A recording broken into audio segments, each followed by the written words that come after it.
Shore test. Good evening, ladies and gentlemen. Welcome to the 1940s Dialogue Part 3. In our previous episode, we talked about building bridges instead of chasms.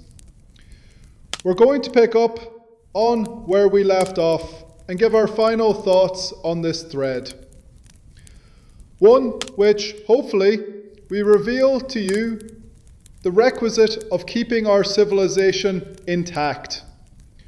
Without further delay, I pick up on where we left off.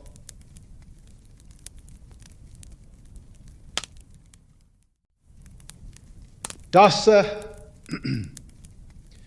you have cast your thoughts upon a matter of no small consequence, one which, I dare say, has troubled many a conscientious mind through the ages, that is, whether civility in discourse might serve not merely as ornamentation to our exchanges, but as the very cornerstone of a nobler social order.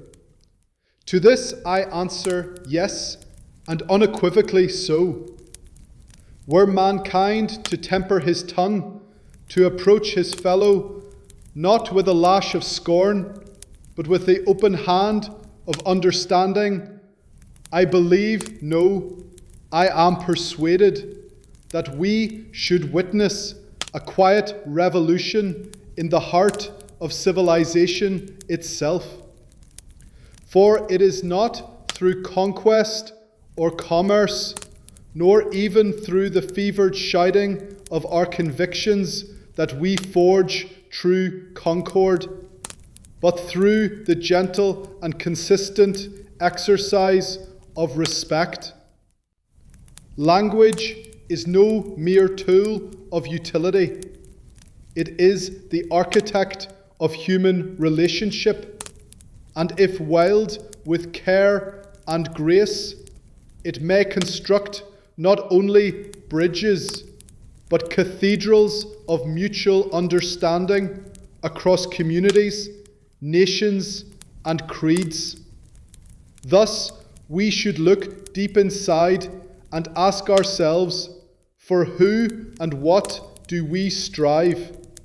If we are to keep civilization intact, and if we are to endure, and if we are to flourish, it must be for each other, not as rivals in endless contention, but as stewards of a shared world, one knit together by duty, by affection, and by common cause.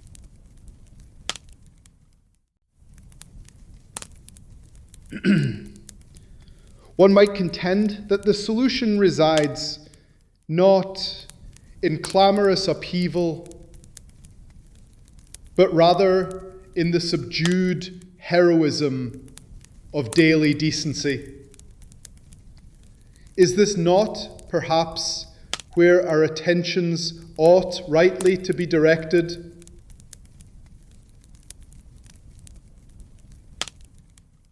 And most emphatically concur.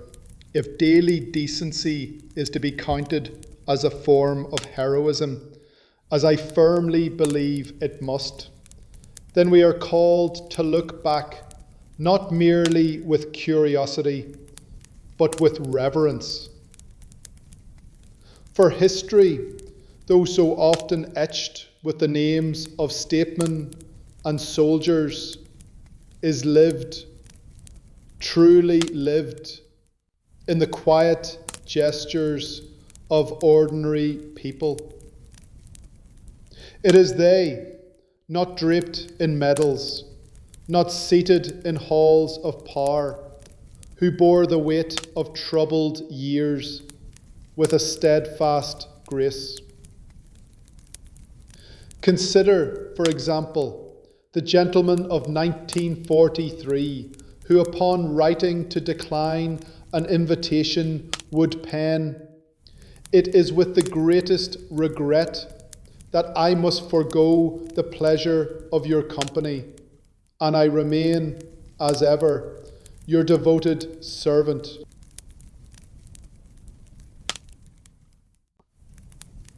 These were not affectations, they were expressions of regard, small acts of dignity that affirmed both the other person's worth and one's own.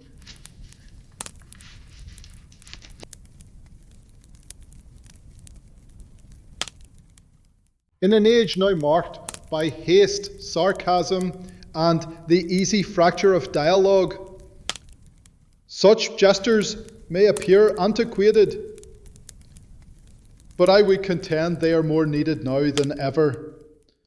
For beneath every gracious word lies a choice to honour or to harm. And in that choice, made again and again in the quiet of daily life, society is either upheld or undone.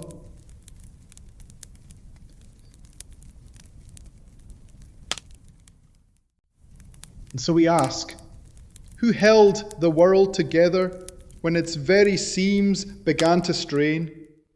Let us turn now to them, the true stewards of this troubled decade. The true stewards of the 1940s were not solely the lawmakers, nor the commanders of men. The true stewards of history were not by title, but by manner of being. The true stewards of history, such as G.I. Jill from the American Forces Network, who left a mark like a warm handprint on cold wood. Let us remember, in an age too fond of noise, we are all quietly called up for the genuine embodiment of courtesy and social grace. To step into the decade of the 1940s is to recognise that formality was not merely affectation, but a sincere expression of civility.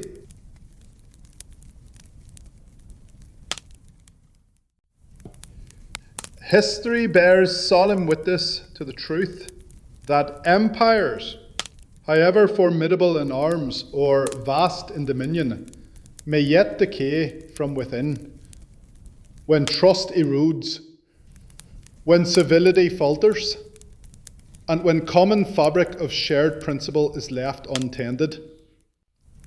For while power may erect the scaffolding of a civilization, and authority may defend its outer ramparts, it is not force that sustains its soul. That task falls quietly and unceremonially to the moral posture of its people, their conduct, their courtesy, and their steadfast regard for one another. So let it be said, it is not the errand of armies, nor the thunder of commands that holds the world aloft, dear soul, but the delicate posture of one heart toward another. A bowed head, a softened voice, a kindness spared when none was owed. These are the silken threads that stitch together the great and quiet quilt of civilization. It is posture, a world touched with care. That is what holds the world, trembling though it may be, upright still.